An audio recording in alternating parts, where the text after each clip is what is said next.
Hi friends, ಎಲ್ಲರೂ ಹೇಗಿದ್ದೀರಾ? Morning ಡ್ರಿಂಕ್ಗೋಸ್ಕರ ನೆಲ್ಲಿಕಾಯಿ ಜ್ಯೂಸ್ ಮಾಡೋಣ. ನೆಲ್ಲಿಕಾಯಿ, ಶುಂಠಿ, ಮೆಣಸು, ಜೀರಿಗೆ, ಪುದೀನ, ತುಳಸಿ, ಸ್ವಲ್ಪ ಸಾಲ್ಟ್ ಹಾಗೆ ನೀರು ಹಾಕಿ ಗ್ರೈಂಡ್ ಮಾಡಿಕೊಂಡು ತೊಗೊಂಡ್ರೆ ನೆಲ್ಲಿಕಾಯಿ ಜ್ಯೂಸ್. ಬೆಳಗಿನ ಬ್ರೇಕ್ಫಾಸ್ಟ್ಗೆ ಪೊಂಗಲ್ ಮಾಡೋಣ.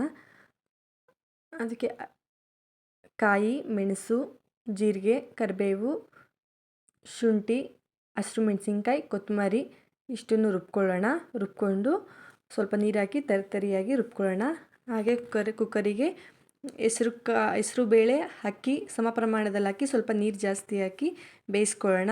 ಒಂದು ಕಡಾಯಿಗೆ ತುಪ್ಪ, ಎಣ್ಣೆ, ಜೀರಿಗೆ, ಸಾಸಿವೆ, ಮೆಣಸು, ಬೆಳ್ಳುಳ್ಳಿ, ನಮ್ಮದು ಬೆಳ್ಳುಳ್ಳಿ ಸ್ಕಿಪ್ ಆಗಿದೆ, ಮೆಣಸಿನ್ಕಾಯಿ, ಬ್ಯಾಡಗಿ ಮೆಣಸಿನ್ಕಾಯಿನ ಹಾಕಿ ಫ್ರೈ ಮಾಡ್ಕೊಳ್ಳೋಣ ಎಣ್ಣೆಯಲ್ಲಿ ಸ್ವಲ್ಪ, ಅದು ಫ್ಲೇವರ್ ಬಿಟ್ಕೊಳ್ಳೋವರೆಗೂ. ಹಾಗೆ ರುಬ್ಕೊಂಡಿದ್ದ ಮಿಶ್ರಣನ ಅದಕ್ಕೆ ಸೇರಿಸಿ ಮಿಕ್ಸ್ ಮಾಡ್ಕೊಳ್ಳೋಣ. ಸ್ವಲ್ಪ ಅದು ಎಣ್ಣೆ ತುಪ್ಪ ಅದರಿಂದ ಬೇಯುತ್ತೆ. ಹಾಗೆ ಆಮೇಲೆ ಬೇಯಿಸ್ಕೊಂಡಿದ್ದ ಅನ್ನದೊಳಗೆ ಆ ಮಿಶ್ರಣನ ಹಾಕಿ ಮಿಕ್ಸ್ ಮಾಡಿಕೊಂಡ್ರೆ ರೆಡಿ ಆಗುತ್ತೆ.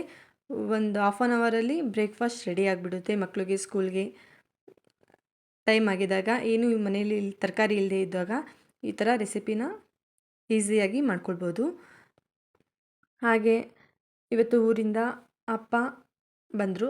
ಸೊ ಅವರು ಅಪ್ಪನ ಕೈಯಲ್ಲಿ ಇಷ್ಟನ್ನೆಲ್ಲ ಕೊಟ್ಟು ಕಳಿಸಿದ್ದಾರೆ. ಮನೆಗೆ ಏನೇನು ಬೇಕು ತರಕಾರಿಗಳನ್ನೆಲ್ಲ ಊರಲ್ಲೇ ಬೆಳೆಯೋದ್ರಿಂದ ಬೆಂಡೆಕಾಯಿ, ಹುಳ್ಳಿಕಾಯಿ, ಬದನೆಕಾಯಿ, ಸೋರೆಕಾಯಿ ಪ್ರತಿಯೊಂದು ಊರಲ್ಲೇ ಬೆಳೆಯೋದು. ಹೀರೆಕಾಯಿ, ಗಂಟೆ ಸೊಪ್ಪು, ತೆಂಗಿನಕಾಯಿ ನಮ್ಮ ಮರದ್ದೇ. ಸೊ ಹೂವು, ಚಿಂತಾಮಣಿ ಹೂವು ನೋಡಿ ನಮ್ಮ ಗಿಡದೇ ಬಿಟ್ಟಿರುತ್ತೆ. ಎಷ್ಟು 4 ಹೂವು ಇದ್ರೂ ನಮ್ಮಮ್ಮ ಕೊಟ್ಟು ಕಳಿಸ್ತಾರೆ ಮಗಳಿಗೆ ಅಂತ ಅಂದ್ಬಿಟ್ಟು. ಹಾಗೆ ಶುಂಠಿ, ಈ ಸೊಪ್ಪು ಚೆನ್ನಾಗಿರುತ್ತೆ, ಊರಿನ ಸೊಪ್ಪು, ಕೀರೆ ಸೊಪ್ಪು ಎಲ್ಲನೂ ಕೊಟ್ಟು ಕಳಿಸಿದ್ರು. ಸೊ ಎಲ್ಲ ಕೆಲಸ ಮುಗಿದ್ಮೇಲೆ ಗುರುವಾರ ಇರೋದ್ರಿಂದ ಇವತ್ತು ಪೂಜೆಗೆ ರೆಡಿ ಮಾಡ್ಕೋಬೇಕಾಗಿತ್ತು. ಎಲ್ಲ ಕೆಲಸ ಮುಗಿದ್ಮೇಲೆ ದೇವರಿಗೆ ಹೂವು ಇಟ್ಟು ಪೂಜೆ ಎಲ್ಲ ಚೆನ್ನಾಗಾಯಿತು. So thank you so much friends. Please share, subscribe ಮಾಡ್ಕೊಳ್ಳಿ, ಲೈಕ್ ಮಾಡಿ, ಸಪೋರ್ಟ್ ಮಾಡಿ. ಹೀಗೆ ಆದಷ್ಟು ಹೆಚ್ಚಿನ ಹೆಲ್ಪ್ಫುಲ್ ವಿಡಿಯೋನ ಹಾಕೋಕ್ಕೆ ಟ್ರೈ ಮಾಡ್ತೀನಿ. ಧನ್ಯವಾದಗಳು ಫ್ರೆಂಡ್ಸ್.